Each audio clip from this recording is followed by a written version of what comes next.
Can facials help acne? Hi, this is Olena of popthepimple.com and welcome back to my channel. Today I want to discuss something that my clients ask me all the time, and they ask me, Olena, should I get facials? What do you think? So, do facials help acne? Do they help in the healing of acne? I will answer that question today, but please don't stone me with stones or dislikes. But let me know what you think in the comments below, and don't forget to subscribe to this channel for more videos like this one. We're all about clear skin and self-love. Let's get into it.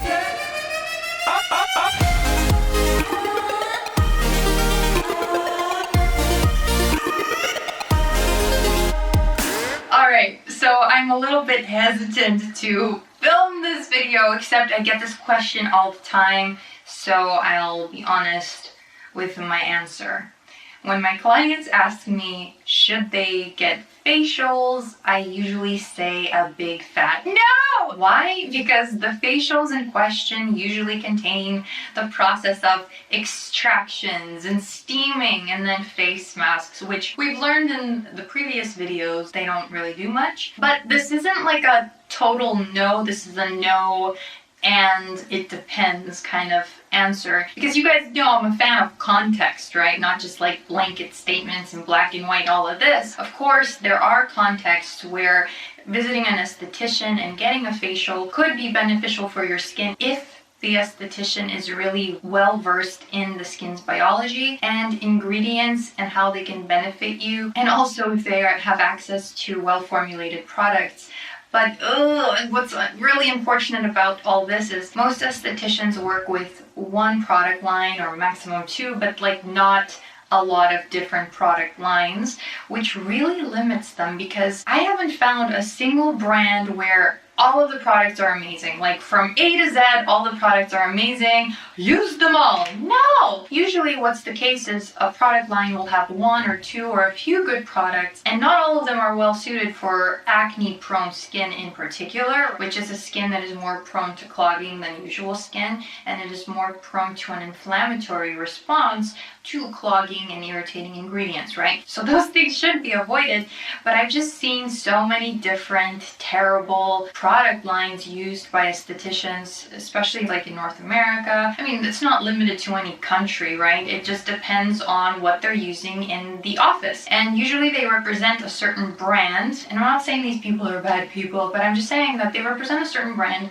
So they're expected to work with a certain brand's products, and they're expected to also sell a certain brand's product to you, the consumer, because that's what you are. Remember this. This is very key information. You are the consumer. You are the wallet that opens up. So if a facial is you getting your face steamed, getting your pores extracted, and then some kind of face mask situation, then that to me is like a barbaric practice and a barbaric treatment that you don't need. What you need is a skincare routine that will prevent all of that clogging. And honestly, with a good, consistent skincare routine, with good actives and all this stuff, well formulated, no irritants. I feel like I have to over communicate these points that like ingredients matter, formulations matter, right? But if your skincare routine is awesome, then you'll see your skin get better and better and better over time, less and less and less inflamed, less and less and less clogging. You might get the occasional clogged pore, but it won't be anything like to write home about. You know what I mean? But I find that when you go to an esthetician, because I have experience with estheticians, and I personally haven't seen one since I was around, 20, so that's a decade. I've got a decade without getting any facials, right? Without getting any professional treatments.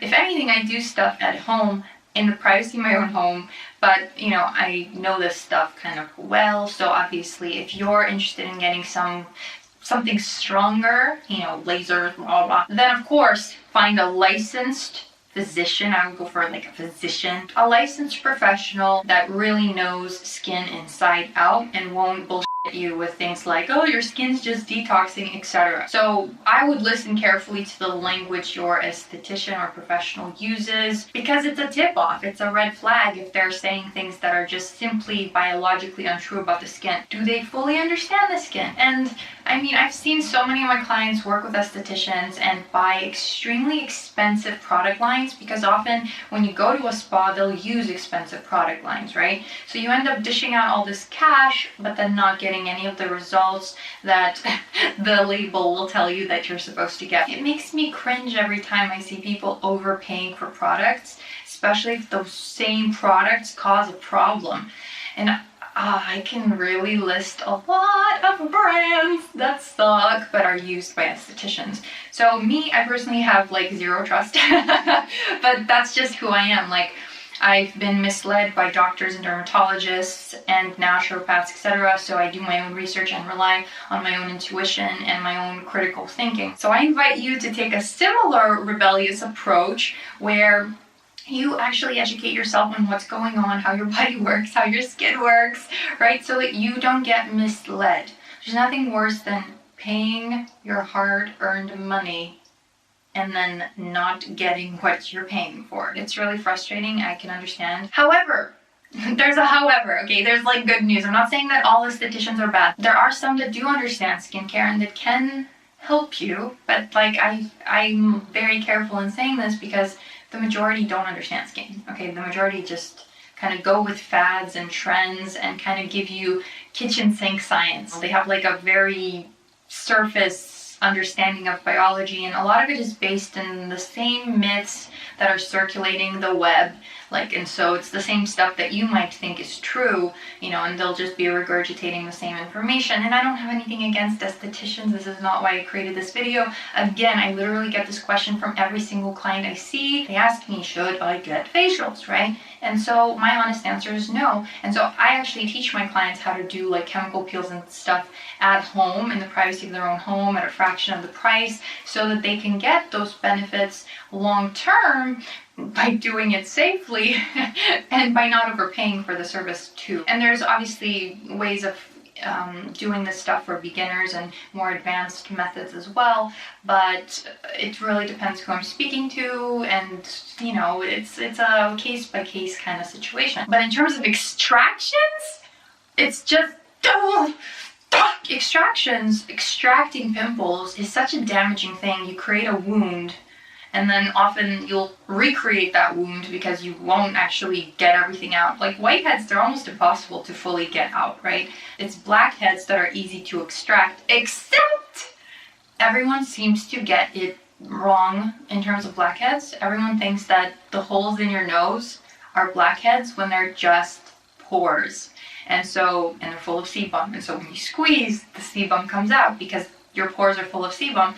That's like a normal, healthy thing to have. That's just biology. It's just skin structure. And here we are obsessing over our skin, looking at it like this, or an esthetician would be looking at your skin through a magnifying glass. But the clients of mine that have magnifying mirrors, I tell them, if you want clear skin, it is literally impossible if you have a magnifying mirror, because you're always going to be thinking that you see something that's wrong with you when it's just normal skin, right? So you find yourself obsessing over black holes in your nose that are actually normal. Everybody has them, except the only difference is you don't look at other people this close. You do that to yourself in the mirror or with a magnifying mirror, but you give other people the courtesy of arm's length, or as I like to say, sinks distance. I maintain a sinks distance from the mirror at all times. So if I'm in the bathroom, I don't lean over the sink trying to see pores in my face, trying to, obsess over them, because that's an unhealthy habit, and it becomes a compulsion, and it becomes a thing that you continue over and over and over again,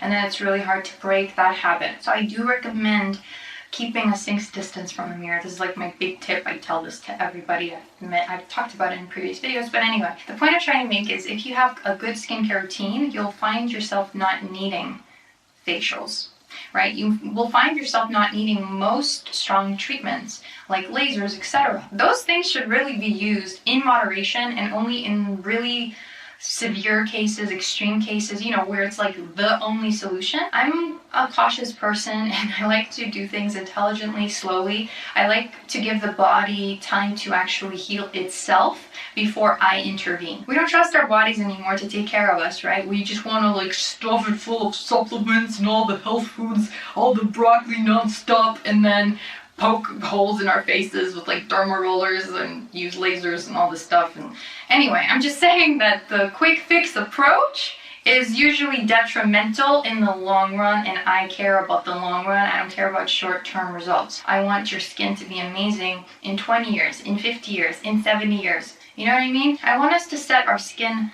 up for success in the long run rather than tormenting it right now, hoping to get some quick results and then, you know, having to deal with weird stuff down the road. It's so unnecessary. So I guess my real answer to the question is it depends on what you want to achieve. If you want to do like stronger treatments and you have no experience doing them and you don't trust yourself to do the research and do them, then obviously, yeah, refer to a professional, but licensed, amazing, really knows their stuff professional. But for just skin maintenance, many of us think that when we go to an esthetician, they apply some kind of miracles to our skin that are going to work long term.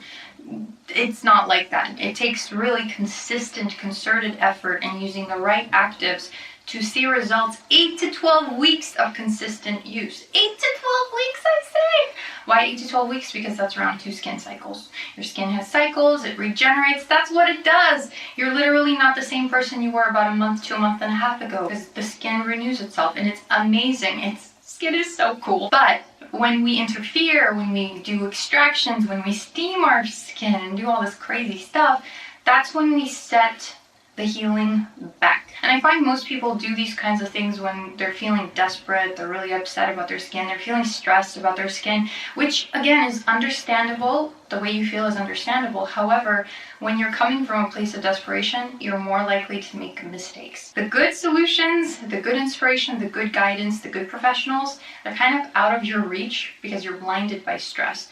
That's a law of attraction thing that I talk a lot about on my pop talks on Instagram. So if you don't follow me on Instagram, you should definitely follow me on Instagram. There's so much good information on Instagram. So though my blog is called popthepimple.com, you know I don't recommend that you pop pimples or have them extracted by somebody else because it's just not good for your skin in the long run. You'll find your pores will get wonky, your skin might even start to sag down the road, and you'll be wondering, why is this happening? So you guys know I really believe in prevention rather than reversal, and I believe in like the gentlest possible approach ever. It might take a little longer, 3-ish months. That's not very long in the grand scheme of things.